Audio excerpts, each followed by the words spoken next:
Kung si Duterte ay kurakot, sana patay na kayong lahat ng pandemic. Tama. You got my point. Sana patay na kayo nung nagkaroon pa ng krisis. Sana hindi na paayos ang Marawi nung pagkatapos ng gera.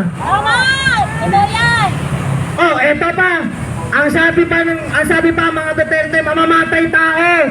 Mamamatay na mga kabataan. Di sana patay na rin kayo. Kung walang pinipili si Duterte, di sana patay kayo. Lagi niyong tatanda. Ano ba sabi ni Duterte? Sa lahat na sisira ng ating kabataan, aking papatayin. Yun nga ang nangyari. Namatay ang mga naninira ng kabataan. Hindi lang nasama si Renico. Kawawa na lang. Sayang. Kaya nga, Sayang ang pondo ng bayan. tapos nagkaroon pa tayo ng presidente, ganito magsalita. Naalala mo yung may nasunugan? Alam mo sabi niya? Sa mga nasunugan po, good luck sa inyo. Ano yun? Ano yun? Graduation? Good luck? Ngayon, may nag-earthquake sa Davao. Alam ko na rin sasabihin ni Bongbong Marcos doon, good luck po sa inyo. Baka mag-press release naman yun. Papagano ng salita. Matagal madugtong yun. Parang kumakanta yata yun. The office of Walang the Senate is on. Naka-battery ka ba?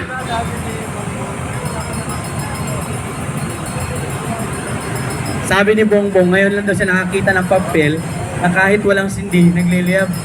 Uy, naalala ko yun ah. Parang narinig ko yung balitang yan ah. Nakita ko na sa pelikula yan ah. Eto brother ah, medyo matagal naman ako sa fire and rescue. Nasunog ang isang dam site. Pero syempre, ang pagmumulan nun, either yung mga nangongolekta na nagtatapon ng kupos, ng sigarilyo habang nangongolekta ng basura sa dam site, or dahil sa init, yung plastic, liliyab ng kahit paano. Uusok, sabihin na natin. Hanggang sa magdikit-dikit, umapoy, trabaho namin mga bumbero, di ba? Pero kay Marcos, ngayon lang siya nakakita ng papel na nag-apoy daw.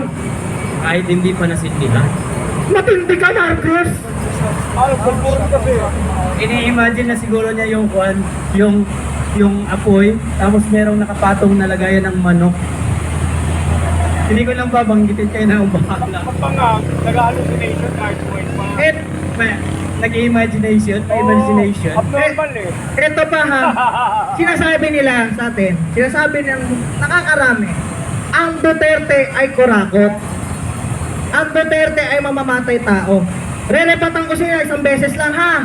Kung si Duterte ay kurakot, sana patay na kayong lahat ng pandemic.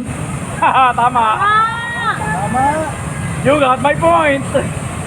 Sana patay na kayo nung nagkaroon pa ng krisis. Sana hindi na paayos ang Marawi nung pagkatapos ng gera. Oh, eto pa. Ang sabi pa mga Duterte, mamamatay tao. Mamamatay na mga kabataan. Di sana patay na rin kayo. Kung walang pinipili si Duterte, di sana patay kayo. Lagi niyong tatanda. Ano ba sabi ni Duterte?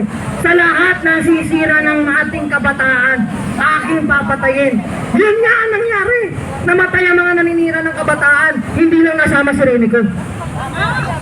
Panahon ni Tatay Digong, ang proyekto, pang matagalan, pero ngayon alam mo yung proyekto? Ano? Pampasugat ng katawan. Pangmatagalan din naman yan. Pampatagalan nga lang, kaya lang, ang PhilHealth natin, paano na lang? Ayun. Paano na lang yung mga nasugat? Alam mo si Marcos, maraming nagawang pangmatagalan. Matagalan ng proseso sa ospital, matagalan kumuha ng benepisyo, matagalan ng pagtulong, matagalan din magsalita. Matagalan din pumila pagkuha ng ayuda. At ito pa, namimigay daw siya ng bigas. Pero may timbangan, 20 lang. Ano yan? Ginawang negosyo ang ayuda? Ano yan? Naging negosyo na lahat? Akala ko nga, ang sabi niya nung eleksyon, ang bigas bababa ng 20 pesos. Hindi naging mababa. Droga yung mababa. Kilo-kilo na ngayon eh. Dati, Driver license, 10 years. nung panahon ni Tatay Digong, mas pinahaba. Alam mo yung pinahaba? Passport, lifespan, matagal, mahaba yung expiration. Pero ngayon, ang pinahaba ni Marcos, pinahaba ni lalo yung utang ng kabayan ng ating bansa. Kasi hindi ka pa naisilang dito sa Pilipinas. May utang ka na. Hindi ka pa naisilang ng iyong mama. May utang ka Nasa na. tiyan mo pa, may utang ka na. Pinag-iisipan ka pa lang gawin, may utang ka na.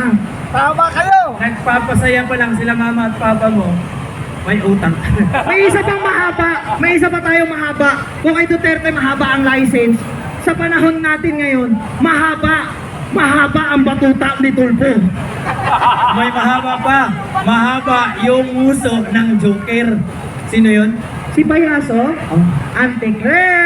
Kaano-ano mo si? Bumalik ko, sino ba? Yung may kaso sa Kongreso. Kapatid ba kayo? Muntikan na. Magkawit kayo ng mukha eh. Mahabang uso.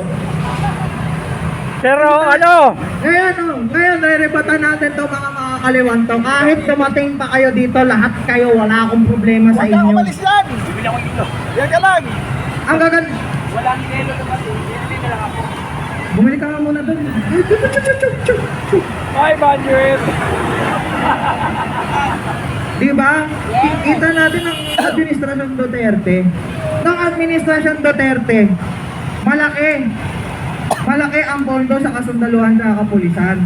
Sa administrasyon ni Marcos, malaki din naman. Malaki rin yung nagawa sa kapulisan kasundaluhan. Akin na, ng Cagayan. Malaking perwisyo. Imbis na nagpapahinga tong mga to, nandito. Yes. Alam mo tayo, nandito tayo para ipaglaban ng tama. Ayun. At ilan na yung pagbibendalo ni Erwin Tulfo. Dahil hindi makakatulong yan.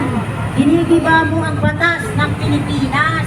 Agree ka ba na maraming nagmamahal kay BBM? Nagmamahal? Oo. Ay, mahal ko rin siya. Yayakapin ko siya hanggang mag-violate. Hindi, maraming nagmamahal. Gasolina, nagmamahal. Ay, totoo naman. Bigas, nagmamahal. Marami nagmamahal sa kanya. Ito na sasabihin ko sa inyo, ha? Tapos na tayo sa presidenteng nagmumura. Nasa presidente na tayo ng minumura. Tama! Siya na ang minumura ngayon. Kung ang presidente natin dati, siya ang nagmumura sa mga loko-loko. Ngayon, siya na minumura. Tama! Sakto! Kaya ang gusto ko susunod na presidente, hindi na nagmumura, hindi rin minumura, pero nananapak ng bigla. Yun yung magandang presidente. Ang dami rin naman talaga nagawa ni Marcos. Tingnan mo, dito pa rin tayo hanggang ngayon. Dami niya kasi So, nagawa. nandyan yung pakapalan ng papel kung magsasubmit ng kaso doon sa DOJ at sa Ombudsman. First time in the history, the making. Ngayon lang nangyari sa panahon ni Bongbong Marcos. Pakapalan, isang sasakyan, punong-puno ng papel. Ito na ba ang bagong legacy ng Marcos administration? Ayan ang bago nilang legasiya. Paramihin ng pera. Pabagsakin ang currency ng ating peso. Tingnan mo naman ngayon, mas mataas na talaga ang dolyar ng 61 pesos.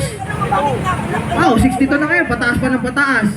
Pambirang ba, aabot na ata tayo dito sa mala Korean, South Korea na ang 10,000 mo ay nagkakahalagang 100 piso. Okay, mic test. Mic. Ayan, baka nariyan po ang kasama ni Kuya Alan Balangi. Baka pwedeng padala po ako ng tarp dito para makabit na po natin. Dahil maya-maya mga 1:30 po, mag-uumpisa po ang press con ng kapatid nating mga Muslim dito sa harapan ng Senado. So abangan po natin. Sabi niya nandito na daw.